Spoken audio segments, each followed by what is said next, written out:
July 25th, 2025. I did not sleep super long because I went to bed so late last night.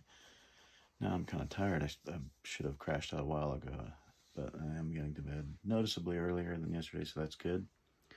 But anyway, I woke up before noon, not by much, but I didn't go to sleep. I don't think I fell asleep until 5:30 or 6, something like that, so I really didn't get a lot of sleep. I think the watch said something like 4.5 hours or 5.5 maybe. Not good, but anyway, I made the best of the day. I got going, working on my things, my graphic stuff.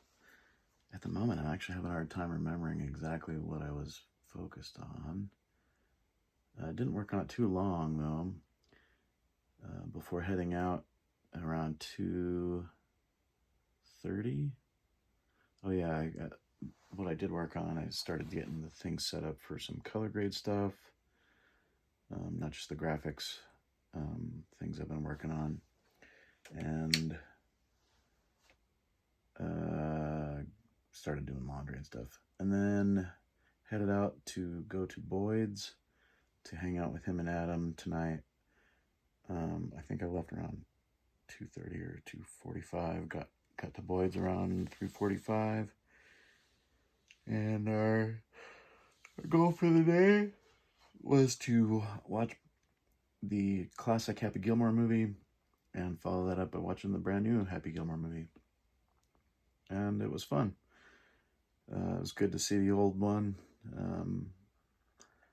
Very nostalgic, of course. I remembered way more of that movie than I expected to. I don't think I've seen it a ton of times. 4 or 5 times, maybe?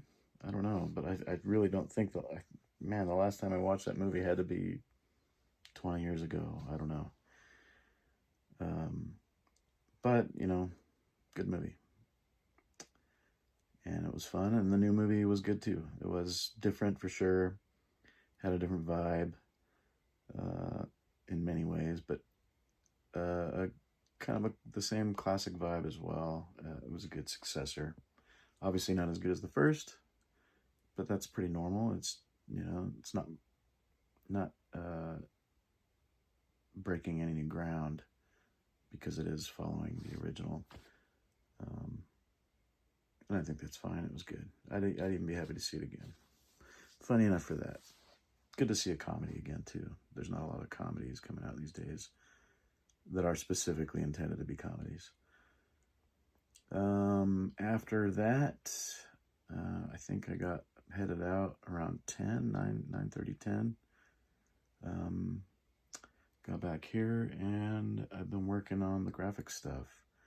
Trying to work out some really challenging logic type stuff with the graphics, and really made a good breakthrough in the last half hour that I was toiling over for a while.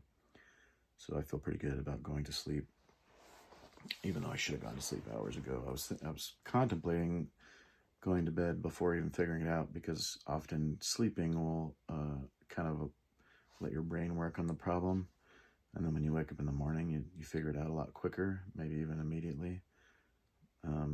That's happened to me quite a few times, so I was tempted to do that, but I got it together tonight before even going to sleep. Now I have different problems to tackle tomorrow, and maybe those will be easier. All right, deep thought of the day. The concept of logic is an interesting one. I think I've often thought about this when contemplating how logic is depicted on Star Trek in a way. You have the Vulcan society ruled by logic, and often they make statements, logical statements, as if those logical statements are always correct. However, often they are not correct.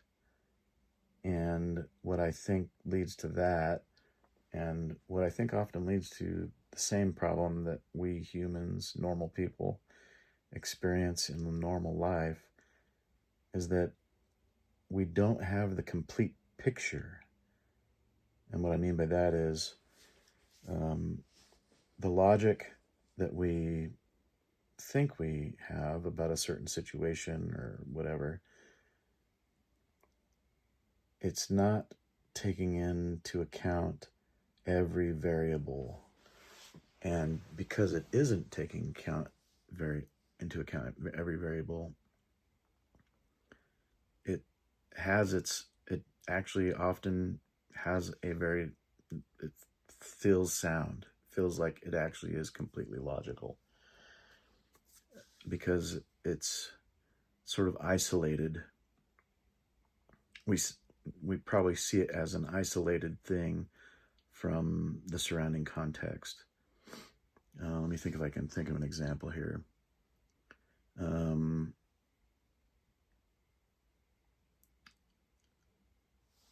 Okay, so for instance, people, you might want to buy a car that has better gas mileage. That seems like a logical choice. However, just because better gas mileage means you're saving money, lacking the context that the car may be less safe may actually make that an illogical choice. So you have the logic that having better gas mileage is going to save you money. That's good. That is logic. But the greater context might say, in this instance anyway, that that car might not be as safe. And so now you're weighing two different logics, and that's just just a tiny piece, a fraction of what the full context is. There are so many other reasons you may or may not want to buy that car. So you have different things that you weigh, things that you learn about it that you weigh. And then there are a countless myriad of reasons that will always remain invisible to you in any given situation.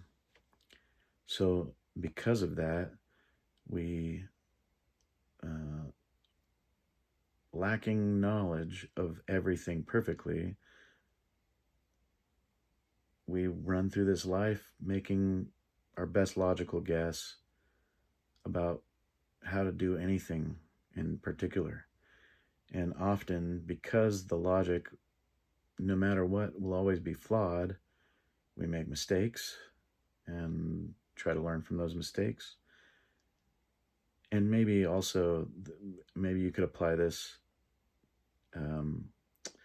to the decision-making process of males and females, where generally speaking, males operate in a more logical manner, and generally speaking, females operate in a more emotional manner, as far as like their decision-making process, or intuitive, you might say.